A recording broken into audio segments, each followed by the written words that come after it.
Hello everyone, welcome back to another video. तो आज हम देखने वाले हैं पेडागोजी ऑफ इंग्लिश, जिसका एग्ज़ाम हमारा कल होने वाला है 22 जून को। चलिए इसकी तैयारी करते हैं और बहुत इजी लैंग्वेज में सीखते हैं। चलिए स्टार्ट करते हैं। सो फर्स्ट हम इम्पोर्टेंट क्वेश्चन देखेंगे, कुछ लर्निंग नोट्स देखेंगे और कुछ फंडामेंटल्स राइट्स देखेंगे कि क्या क्या इसमें ज़रूरी होता है। What is the pedagogy of English. So आप अभी फर्स्ट ईयर में ओनली इंग्लिश के बेस में हमने 2 सब्जेक्ट पढ़े थे, as a proficiency in English and second a pedagogy of English. तो प्रोफिशिएंसी इंग्लिश का पेपर हमारा बहुत अच्छा गया था, उसमें भी बहुत सारे क्वेश्चन मिले हुए थे जिसकी वीडियो हमने ऑलरेडी डाली थी। चलिए आज स्टार्ट कर लेते हैं हम पेडागोजी ऑफ इंग्लिश, जिसका एग्ज़ाम 22 जून को होने वाला है। चलिए स्टार्ट करते हैं। सो एवरीवन, हमारे चैनल पर आपको सभी डीएलएड के नोट्स प्रोवाइड किए जाएंगे और आपने यदि अभी तक चैनल को सब्सक्राइब नहीं किया हो तो प्लीज़ बेल आइकन के साथ चैनल को सब्सक्राइब कर लीजिएगा। और अभी हम डीएड के एग्ज़ाम के बाद टीएड के कोर्स स्टार्ट करने वाले हैं। सो एमपीटीएड के कुछ नोट्स अवेलेबल हो चुके हैं और कुछ मतलब जैसे एग्ज़ाम क्वेश्चन भी अवेलेबल हो चुके हैं। तो आप जाके प्लीज़ चैनल को देखिएगा और समझिएगा। चलिए स्टार्ट कर लेते हैं आज का हमारा best topic of pedagogy of English. So firstly important topic देखते हैं हम, advantage of the learning English. मतलब इंग्लिश को आप किस भाषा में किस एडवांटेज, मतलब क्या महत्वता है उसकी, क्या आप किससे समझ सकते हैं इट्स टू इंग्लिश को। आज की थ्योरी हम इंग्लिश में ही समझने वाले हैं, इसलिए थोड़ा सा कठिन भी होने वाला है ये पेपर, क्योंकि ये होने वाला है 70 मार्क्स का। प्रोफिशिएंसी इन इंग्लिश 25 मार्क्स का था, उसमें पास होने के चांसेस बहुत ज़्यादा थे, बट पेडागोजी ऑफ इंग्लिश बहुत टफ पड़ता है। तो चलिए हम स्टार्ट कर लेते हैं। फर्स्ट हमने देखा है advantage of the learning English. Second multilingualism in India, मतलब बहुभाषिकता। मतलब जो हमने हिंदी में पढ़ा था कि त्रिभाषा सूत्र, वह व्यक्ति जो 3 भाषा को जानता हो उसे इंग्लिश में मल्टीलिंगुइज्म कहा जाता है। Officially 3 language formula exits in the Indian education system. मतलब जो भारतीय शिक्षा सिस्टम है उसके अनुसार 3 लैंग्वेज सीखने का प्रावधान है। यह हमने हिंदी शिक्षण में भी देखा था कि त्रिभाषा सूत्र क्या होता है। होप आपको ये सिस्टम समझ में आया होगा और हमने इसके बारे में पहले भी बताया था। इंग्लिश आपको ट्रांसलेशन करने में दिक्कत हो सकती है, बट यदि आप पेपर अच्छा देना चाहते हो तो प्लीज़ इंग्लिश को क्लियर लिखिएगा। What is the polyglot. Polyglot क्या होता है? पॉलीग्लोट का सिंपल मीनिंग अगर मैं इसको हटा के आपको बताऊं तो इसका मतलब होता है वह व्यक्ति जो 3 भाषा, एक से मतलब जो उसकी मातृभाषा है, सेकंड उसकी रिलीजियस लैंग्वेज होती है जो प्रादेशिक भाषा होती है, और तीसरी होती है उसकी as a another language. It's to multiglossing language knowledge person, मतलब वह पर्सन जो 2 से अधिक भाषा या कम से कम 3 भाषा जानता हो। A polyglot is a person who is able to speak more than 2 language. मतलब वह पर्सन, मतलब वह मनुष्य या व्यक्ति जो कम से कम 2 लैंग्वेज को जानता हो उसे बोलते हैं 2 लैंग्वेज को जानता हो और अप्रूवल केस में कंफर्ट फील करता हो और सामान्य भाषा में उसको ट्रांसलेशन कर सकता हो, उसे बोलते हैं पॉलीग्लोट। ओके, सेकंड हम देख लेते हैं एडवांटेज ऑफ लर्निंग गेम्स। भाषा को सीखने में गेम का क्या महत्व होता है।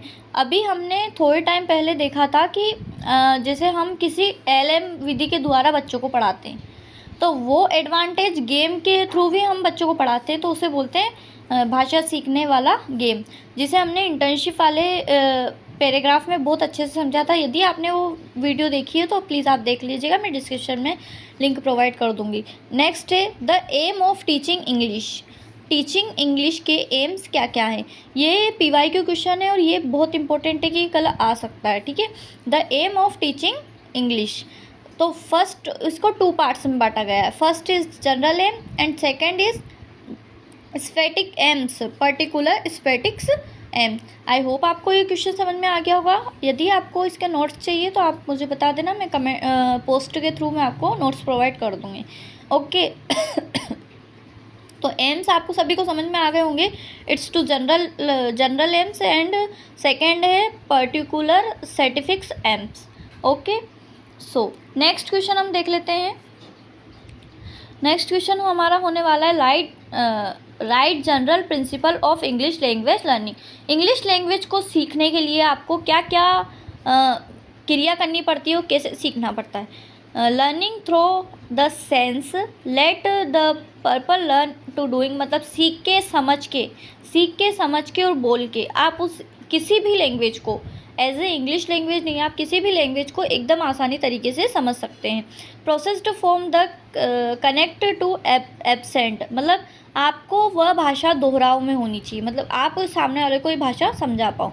Make all lesson interesting and attractive, मतलब उसमें सभी बच्चों को इंटरेस्ट आना चाहिए, मतलब उनका रुचि जागनी चाहिए उस चीज़ को लेके, मतलब जिस भाषा को सीखेंगे यदि आपकी उसमें रुचि नहीं होगी तो आप उस लैंग्वेज को पढ़ नहीं सकते। और अट्रैक्टिव, मतलब एक ओरा होना चाहिए उस लैंग्वेज का, लैंग्वेज को सीखने के लिए एक टिप होनी चाहिए जो सरल भाषा में एक टीचर सिखा देता है। सो एवरीवन, यदि आपने अभी तक प्राइमरी जोन को फॉलो नहीं किया तो प्लीज़ प्राइमरी जोन को फॉलो कर लीजिएगा, लाइक शेयर एंड सब्सक्राइब कर दीजिएगा। चलिए नेक्स्ट क्वेश्चन पर जाते हैं। सो नेक्स्ट क्वेश्चन है, ये कोई मतलब 2020 से 2025 तक के कोई भी इम्पोर्टेंट क्वेश्चन इसमें मतलब बार बार दोहराव नहीं किया गया है, इसमें सिर्फ फैक्ट क्वेश्चन है, ठीक है, जो कल के पेपर के लिए इम्पोर्टेंट है।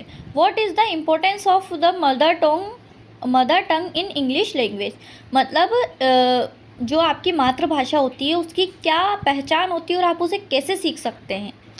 As a importance of mother tongue in teaching English, आप अपनी मातृभाषा को इंग्लिश के माध्यम से कैसे सीखते हैं। नेक्स्ट है, how should we encourage children to learn new language, यदि किसी बच्चे को आप नई language as a any language आप सिखाना चाहते हो, न्यू लैंग्वेज, तो आप उसे कैसे इंकरेज करोगे। सबसे पहले यदि हम किसी बच्चे, जैसे बाई सपोज मान लेते हैं हमको एक सब्जेक्ट दिया इंग्लिश, आपको ये इंग्लिश लैंग्वेज सिखानी है, और दूसरी तरफ हमने देखा कि एक टीचर को दिया हिंदी लैंग्वेज, तो जो हिंदी लैंग्वेज, इन दोनों का सिखाने का मेथड अलग अलग होगा, क्योंकि इसमें हिंदी लिखी जाती है और इसमें इंग्लिश, तो इन दोनों को सिखाने का तरीका अलग अलग होगा। तो वह पूछ रहा है कि अपन कैसे इंकरेज कर सकते हैं as a children to learn a new language. New language चाहे हिंदी हो या इंग्लिश हो, चाहे चाइनीज़ हो, आपको सीखने के लिए एक न्यू इंकरेज होना चाहिए, बच्चों को सिखाने का एक पावर होना चाहिए। चलिए नेक्स्ट देख लेते। नेक्स्ट है, right any four expect for study of the language, चार पहलू, मतलब भाषा सीखने के कोई चार पहलू लिखिए। तो आप इसके अगर आंसर चाहते हैं तो प्लीज़ चैट जीपीटी कर लीजिएगा, नहीं तो आप मुझे कमेंट कर दीजिएगा, ठीक है। नेक्स्ट है, लर्निंग ऑफ लैंग्वेज, भाषा सीखने के लिए क्या प्रावधान होता है या फिर क्या पहलू होते हैं उसके बारे में, ठीक है। नेक्स्ट है, what is the difference between first language L1, इस जगह हम L1 में फर्स्ट लैंग्वेज का शॉर्ट फॉर्म बता रहे हैं, and mother tongue and a second language. As a अभी आपको एक क्वेश्चन दिया है, जैसे कि आपकी first language L1 mother Tong, मतलब मातृभाषा को आपकी फर्स्ट लैंग्वेज बताया गया है, और सेकेंड लैंग्वेज आपको खुद प्रोवाइड करनी है, तो उसमें डिफरेंस बताना है आपको कि आपने इस भाषा में क्या सीखा और आपकी मातृभाषा में आपको क्या सीखने को मिला। कुछ भी अगर चेंज आपको दिखता है तो आप इसमें लिख सकते हैं। What is the direct method of teaching method, what is the direct teaching on the method, the direct method is a teaching English in which students learn and directly without translating into their mother tongue, मतलब आप भी किसी भाषा को एक language की तरह सीख सकते हैं, मतलब स्पष्ट भाषा में, ऐसे ट्रांसलेटिंग ऐसे उसको अनुवाद करके या फिर उसको मदर टंग का हिंदी अनुवाद करके, या फिर आप उसकी भाषा को सरल बना सकते हैं। As a use English picture objective and action to examples, तो आप उसको किसी एक पिक्चर के माध्यम से या फिर कोई इंग्लिश का पोस्टर हुआ, तो किसी भी माध्यम से आप उसको सीख सकते हैं। इट्स टू, मैं आप सभी को बता देती हूँ मेथड, इसमें दो मेथड होते हैं।